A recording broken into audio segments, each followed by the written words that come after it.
You're gonna have to survive, don't you? I'm ready today, tomorrow. Once I step in there, My journey in the UFC is so quick. I ain't intimidated by nobody.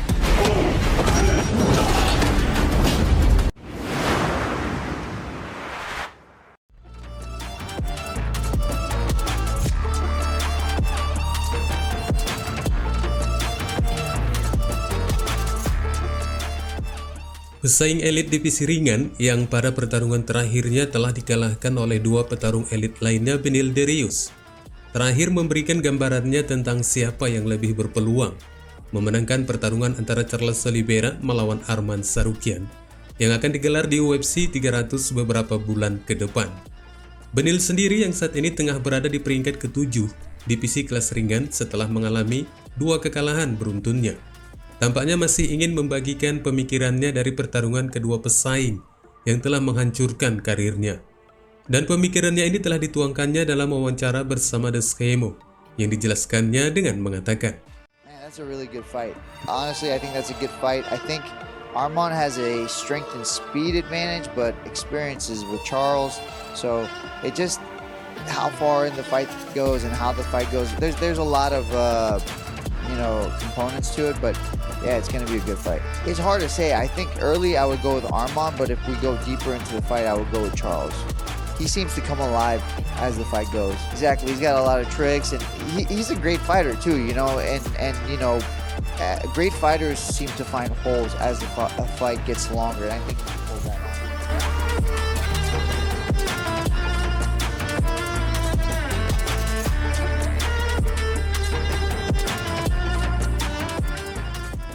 Mike Tyson, mantan petinju profesional yang berkompetisi dari tahun 1985 hingga 2005 dan mendapat julukan Iron Mike dari kekuatan leher dan dagunya yang sebelumnya sulit untuk dijatuhkan saat keberlangsungan di awal karirnya.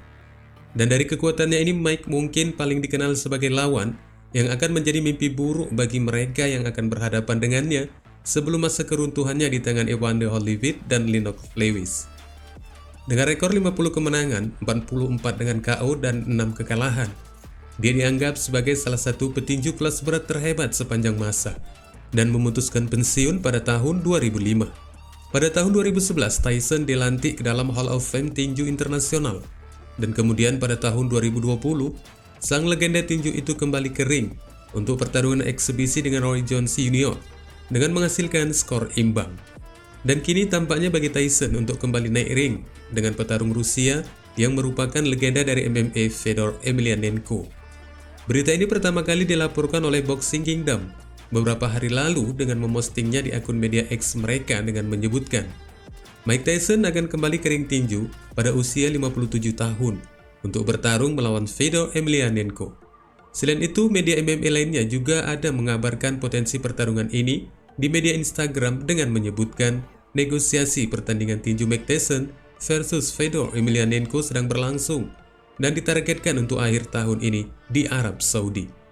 Dari dua informasi ini, meski masih belum ada keterangan resmi dari salah satu promotor, akan tetapi dari kedua petarung, baik Tyson maupun Emelianenko, belum memberikan konfirmasi bantahan dan banyak orang menganggap bahwa berita ini adalah benar. Namun dengan jadwal pertarungan di akhir tahun ini, tampaknya itu belum menjadi pembahasan resmi dari para promotor.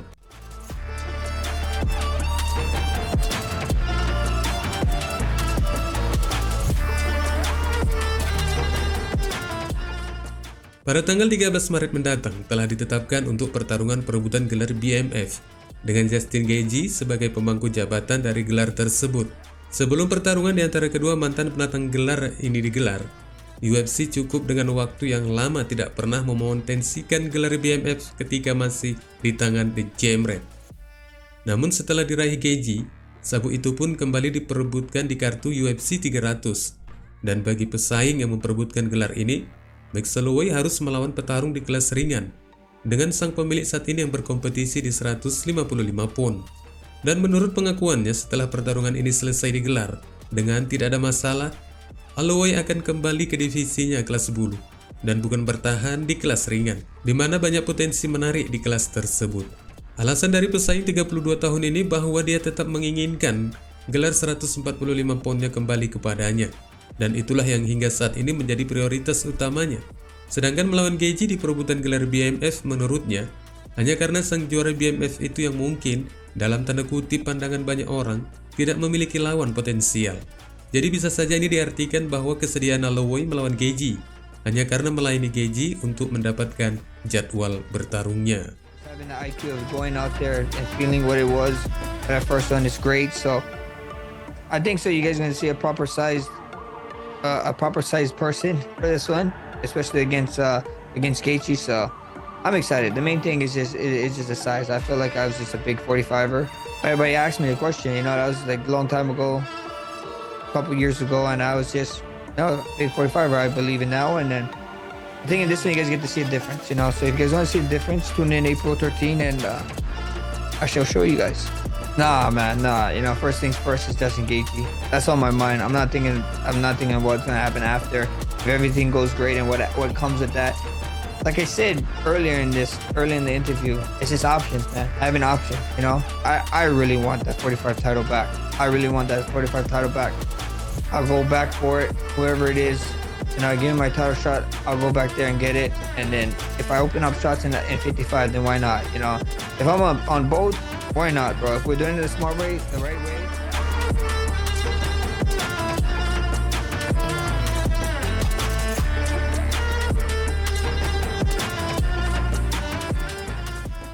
Yang satu ini mungkin dikatakan sebuah kisah sedih dari sang juara divisi kelas berat Thomas Spinal.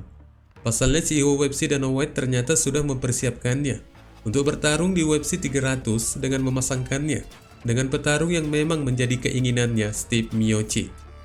Dan tampaknya UFC melalui Dana White juga tidak ingin menunggu lagi kesediaan Jon Jones dari masa pemulihannya. Dan itu sebabnya White akan mengerjakan Miocic versus Aspinall. Klaim ini datang dari petarung Inggris itu sendiri yang menceritakannya melalui akun media sosialnya jika dia sudah sangat dekat sekali dengan pertarungan pertahanan gelarnya melawan Miocic. Namun yang namanya belum rezeki tetap saja tidak terlaksana. Pasalnya Miocic menolaknya ketika promosi memberitahu bahwa dia akan dipasangkan dengan Aspinall di UFC 300 dengan alasan lebih baik dia menunggu Jon Jones. Dan dari penolakan Miocic ini, Aspinall pun akhirnya turun ke media sosialnya dengan mengatakan, "Saat kita membicarakan Steve Miocic, manajerku dihubungi oleh UFC. Menanyakan apakah aku ingin melawannya pada tanggal 13 April. Aku tentu saja menerimanya. Beberapa saat kemudian, kami diberitahu bahwa Steve Miocic tidak ingin melawanku dan hanya tertarik melawan Johnny Bones," tulis Aspinall di akun media sosialnya. Dengan Jones yang masih dalam masa pemulihan dari cedera, belum ada perkiraan tanggal untuk Jones versus Miocic. Meskipun musim panas 2024 kemungkinan besar pertarungan mereka akan terjadi. Dan setelah meyakinkan faktanya bahwa sampai kapanpun dia tidak akan pernah lagi melawan salah satu legenda UFC di kelas berat dalam waktu singkat maupun untuk selamanya, Aspinall kemudian turun lagi ke media sosialnya dengan menyebutkan, "Pada catatan itu aku akan berhenti menangis, menerima hal itu tidak akan terjadi dan menikmati pertarungan yang aku dan semua penggemar lainnya ingin lihat. Legenda versus legenda untuk gelar kelas berat, hormat yang maksimal buat mereka," tulisnya kembali sambil menutup keinginannya untuk melawan salah satu dari dua petarung ternama di kelas berat tersebut. Wassalamualaikum warahmatullahi wabarakatuh.